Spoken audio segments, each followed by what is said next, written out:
012 kelas P atau paralel. Di sini saya akan menjelaskan sistem manajemen basis data pertemuan kedua. Pertama sekali yaitu konsep basis data. Menurut Choate, basis data adalah sebagai kumpulan informasi yang bermanfaat yang diorganisasikan ke dalam tata cara yang khusus.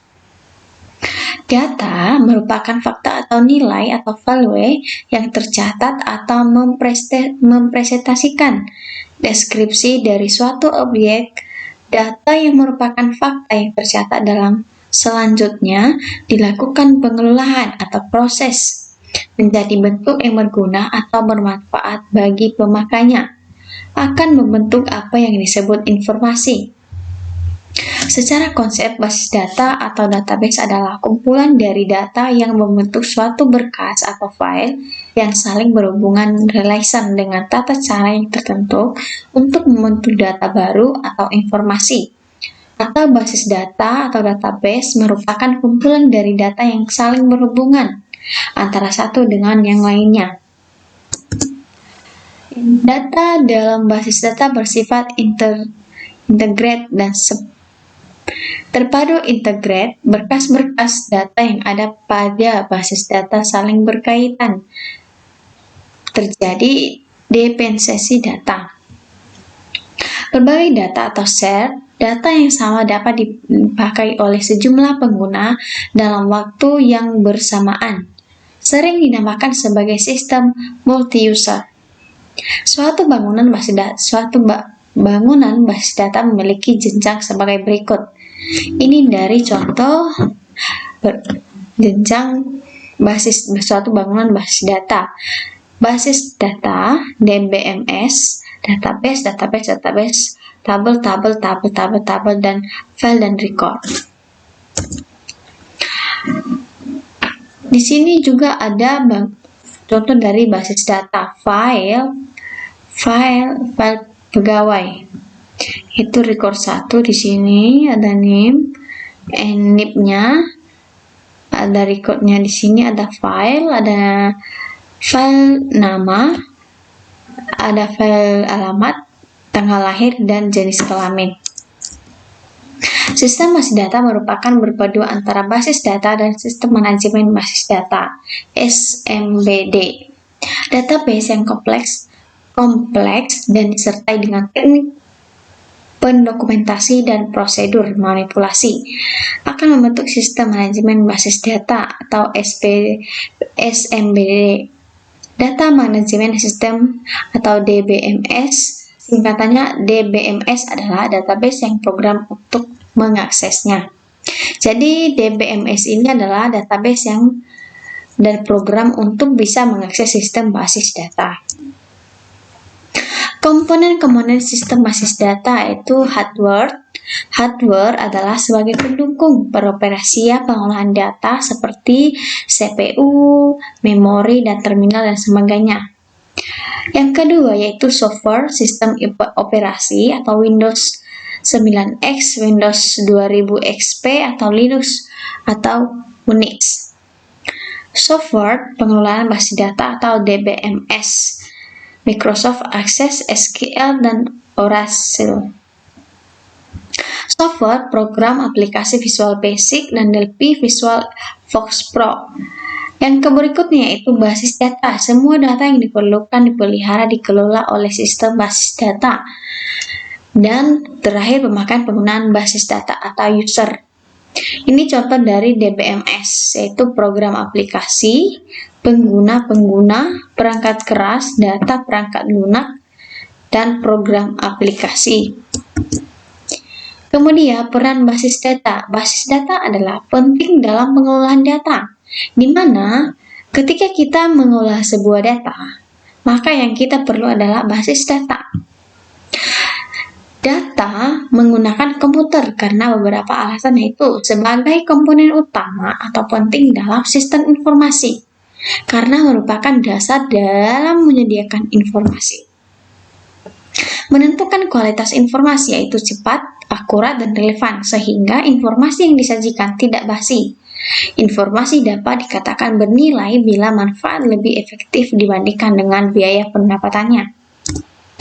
Kemudian, penyusunan suatu database digunakan untuk mengatasi masalah-masalah pada penyusunan data, yaitu mengatasi kerangkapan, redukasi data, penyimpanan data yang salah pada beberapa tempat selain menyulitkan pemakai tentang aktualisasi. Data juga memboroskan tempat penyimpanan. Maka basis data akan mendeteksi dan menghindari jika terjadi kerangkapan data. Kemudian, menghindari terjadinya inconsistent data, di mana inkonsistensi data ini akibat lain jika terjadi kerangkapan data. Maka jika terjadi perubahan data yang satu dengan yang lain tidak dirubah, akan terjadi ketidak ekosistem data. Mengatasi kesulitan dalam mengakses data. Memudahkan jika suatu akan diambil atau dicetak yang memiliki kriteria tertentu, misalnya pada tanggal tertentu, alamat tertentu, jumlah tertentu, dan sebagainya. Kemudian, menyusun format yang standar dari sebuah data. Data yang sama pada file yang berbeda harus memiliki format data berupa tipe dan jangkauan harus sama. Pengguna oleh banyak pemakai multi-user. Sebuah database bisa dimanfaatkan sekaligus secara bersamaan oleh banyak pengguna atau multi-user. Melakukan perlindungan dan pengamanan data. Data security. Setiap data hanya bisa diakses atau dimanipulasi oleh pihak yang diberi otoritas dengan memberikan login dan password terhadap masing-masing data. Nah, ini teman-teman yang penting dalam sebuah data kita. Contohnya nih, ada orang yang tidak bertanggung jawab, dia mencuri data kita. Makanya perlu yang namanya data security. Kita harus memberikan password dan username kepada orang yang kita bisa percayai. Kemudian, menyusun integritas dan independensi data. Basis data merupakan data kompleks yang bisa diintegrasikan sehingga kita bisa manipulasi untuk mendapatkan berbagai bentuk form dan laporan yang kita inginkan. Kemudian, abstraksi data.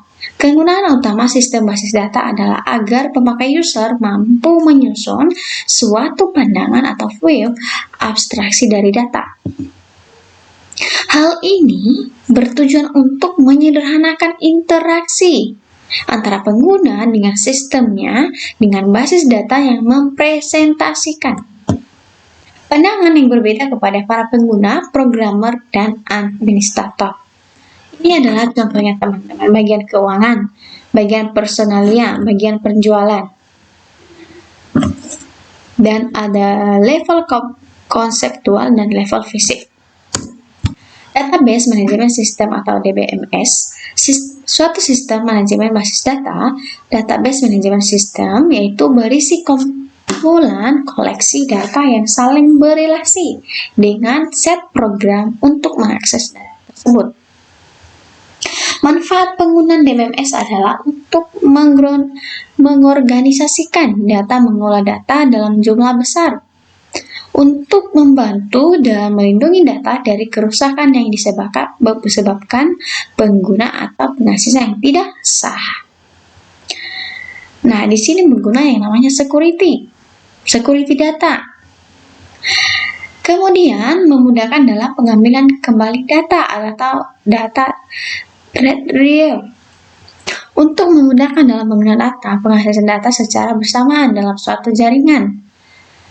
Keunggulan dari DBMS adalah graftisan, yaitu pengguna media penyimpanan yang berkurang kecil maupun pada informasi. Kemudian kecepatan, yaitu mesin dapat mengambil atau mengubah data jauh lebih cepat daripada manusia. Mengurangi kejenuhan, yaitu menghindari pekerjaan yang berulang-ulang dan monoton yang bisa membosankan. Kekinian atau up-to-date, yaitu informasi yang tersedia pada DBMS akan bersifat mutakhir dan akurat setiap saat. Database dapat dinyatakan sebagai suatu sistem yang memiliki karakteristik yang antara lain merupakan suatu kumpulan data dalam database, penambahan data baru, sedangkan lingkungan DBMS terdiri dari komponen perangkat lunak sistem, dan utilitas yang baik. Arsitektur DBMS menjadi sebuah sumber dari bisnis, sebuah lingkungan, di mana arsitektur data DBMS ini merupakan sumber dari bisnis sebuah lingkungan basis data, di mana programmer komputer atau pengguna akhir dapat mendefinisikan pengembangan bisnis tersebut akan berkembang dan menggunakan file maupun database untuk menyimpan semua data dalam organisasi tersebut. Kemudian database arsitektur mengacu pada teknologi database yang mencakup database API, database utility, alat case, database untuk menanalisis desain, dan alat pengembangan aplikasi database. Kemudian arsitektur basis data dibangun menggunakan format pakai bahasa yaitu DDL dan DBML. DDL adalah data atau data definition language yang merupakan suatu paket bahasa DBMS yang berguna untuk melakukan spesifikasi terhadap skema basis data. Contoh perintah DDL misalnya create table, create index, alter table, drop where, dan drop index. Sedangkan DML, data manipulation language, yang merupakan suatu paket DBMS yang memperoleh pemakai untuk mengakses atau memanipulasi data, sebagaimana yang telah diorganisasikan sebelumnya. Dalam model data yang tepat dengan DML, kita akan dapat mengambil informasi yang tersimpan dalam basis data, menyisipkan informasi baru dalam basis data, dan menghapus informasi dari tabel. Kemudian, keamanan dari basis data. Saat ini sering terjadi kasus pembobolan sistem keamanan komputer, baik di perusahaan maupun lembaga-lembaga yang menggunakan komputer sebagai alat bantu. Hal ini terjadi karena semakin majunya teknologi yang dikuasai oleh seorang ataupun karena masih lemahnya sistem keamanan komputer. Pada dasarnya, sistem dapat dibedakan menjadi 3: keamanan eksternal atau security yang menyangkut keamanan komputer dari ancaman perusakan fisik. Kemudian keamanan interface atau user interface security yang berkaitan dengan identifikasi user sebelum menggunakan atau mengakses data maupun program dalam suatu komputer. Kemudian keamanan internal yaitu keamanan yang berkaitan dengan keamanan hardware dan sistem operasi dan dalam menjaga sekuritas dan integritas suatu data. Teknik merancang model basis data. Dalam DBMS terdapat beberapa model basis data yang digunakan untuk menyatakan hubungan antara record-record yang ada dalam basis data, yaitu 1. Float file, 2. Hierarchical network relation. Sebetulnya terdapat teknik yang lebih baru dari model relation, yaitu DBMS deduktif, DBMS pakar, DBMS semantik, DBMS berorientasi objek, dan DBMS relation universal. Pendekatan paling umum yang banyak digunakan dalam melakukan perencanaan model konseptual yaitu dengan menggunakan relation dua buah teknik normalisasi, teknik Entity Relationship Diagram (ERD). Teknik normalisasi. Normalisasi merupakan sebuah teknik relasi basis data dengan melakukan proses pengelompokan data elemen menjadi tabel yang menunjukkan entitas dan relasinya. Sebuah teknik normalisasi digunakan untuk memproduksi sebuah model data yang memenuhi kriteria kualitas sebagai berikut. Model data yang bagus adalah data yang modelnya sederhana. Model data yang baik secara efisien. Model data yang baik, fleksibel, dan dapat disesuaikan dengan kebutuhan masa depan. Untuk membentuk keadaan teks normalisasi, maka perlu diketahui konsep tentang file atau atribut kunci dan ketergantungan fungsi. Kunci atau key dalam sebuah file yang dijadikan sebagai relasi dibedakan menjadi 3, kunci primary, kunci alternatif, dan kunci tamu. Teknik Entity Relation Diagram R merupakan notasi grafis dalam pemodelan data konseptual yang mendeskripsikan hubungan antara penyimpanan.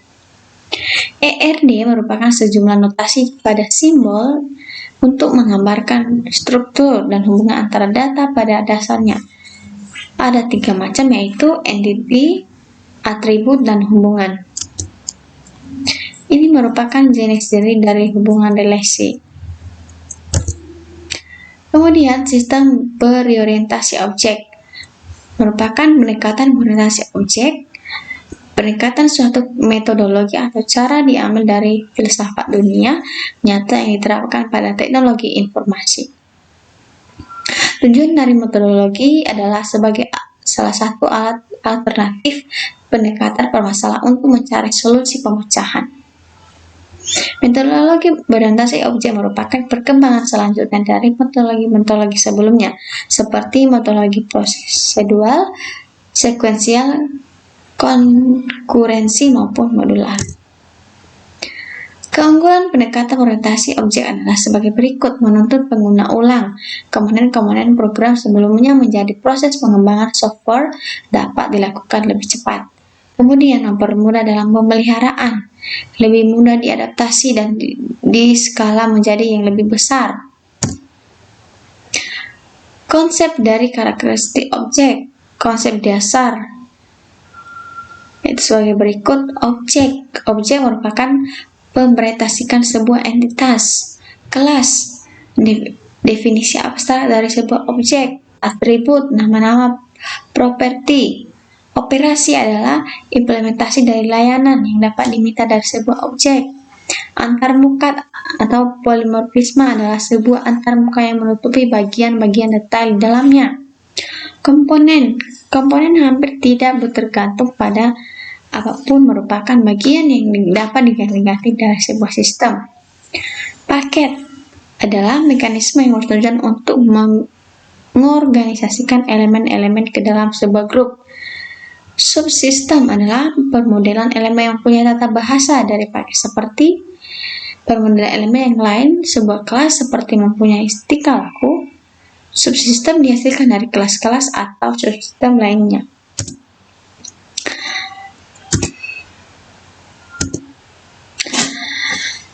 Sekian yang bisa saya jelaskan. Atas perhatian saya ucapkan terima kasih.